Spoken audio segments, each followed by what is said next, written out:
आगे और बजाज फिनांस में आज हम देख रहे हैं कि 8% की करीब गिरावट नजर आ रही है। आखिर एक गिरावट की वजह क्या है, इस गिरावट के फैक्टर्स क्या हैं? मेरी सहयोगी स्नेही शाह जुड़ चुकी है।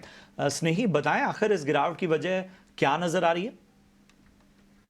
जी बिल्कुल, आइए देखते हैं और समझते हैं कि बजाज फाइनेंस का स्टॉक जो है वो आज के ट्रेडिंग सेशन में इतना नीचे क्यों है। अब अगर देखा जाए तो क्वार्टर 4 में बजाज फाइनेंस ने काफ़ी इनलाइन नंबर्स रिपोर्ट किए हैं। जो स्ट्रीट ने एक्सपेक्ट किया था उनके नंबर्स करीबन वहीं पर है। एनआईआई इनलाइन है, पीपीओपी पर हमें स्लाइट मिस दिखा है, पर नेट प्रॉफिट पर उन्होंने हल्का सा बेटर परफॉर्म किया है हमारी उम्मीद से थोड़ा सा बढ़कर।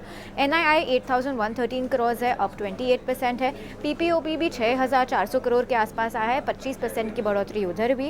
नेट प्रॉफिट भी 21% अप है। निम्स काफ़ी हद तक स्टेबल है, एसेट क्वालिटी भी स्टेबल है और एयूएम 34% अप है और डिपॉजिट बुक 35% अप है, जैसे कि मैनेजमेंट बताया था। मैनेजमेंट ने डिविडेंड भी डिक्लेयर किया है 36 रुपीज़ पर शेयर का। तो अगर नंबर्स इतने लाइन है फिर भी ये स्टॉक आज नीचे क्यों है? दो कारणों की वजह से।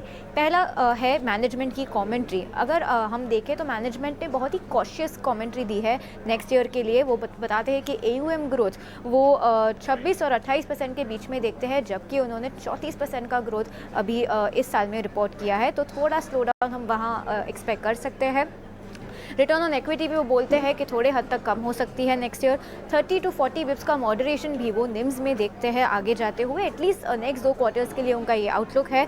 रूरल एनपीएस भी वो बोलते हैं कि काफ़ी हद तक कम ही रहेंगे। क्रेडिट कॉस्ट की बढ़ने की थोड़ी सी उम्मीद भी रखते हैं ये लोग। और वो कहते हैं कि कॉम्पिटिशन टू लिमिट उनके जो पीयर्स, कॉम्पिटिशन उनका बहुत वो है, तो pass through of higher cost of funds, higher cost of funds की वजह से वो अपना कॉम्पिटिशन को पास थ्रू नहीं कर पाएंगे। और आइए समझते हैं कि अब दूसरा कारण जो है वो ब्रोकरेज नोट्स। आइए देखते हैं उन्होंने क्या कहा है।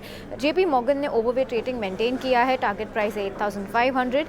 मक्वारी ने भी न्यूट्रल मेंटेन किया है, टारगेट प्राइस है 8100 पर। दूसरी ओर पर यूबीएस ने एक बहुत बेरिश नोट निकाला है बजाज फाइनेंस पर।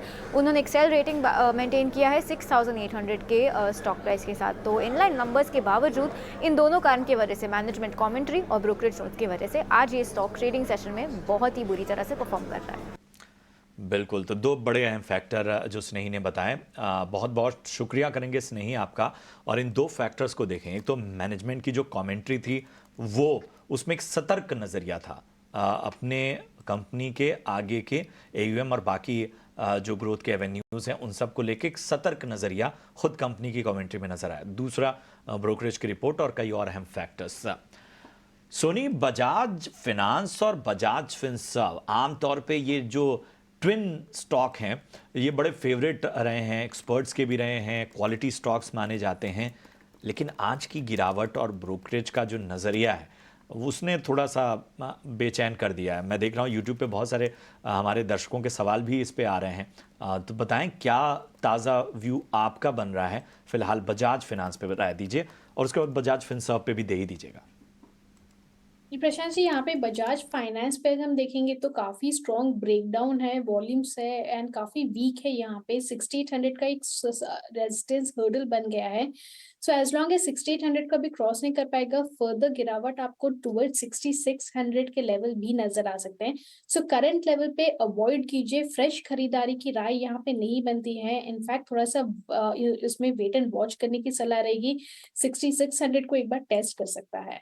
और Bajaj Finserv I cannot comment anything because वो हमारे रिसर्च रेस्ट्रिक्शन लिस्ट में है। ठीक है, तो ये राय थी बजाज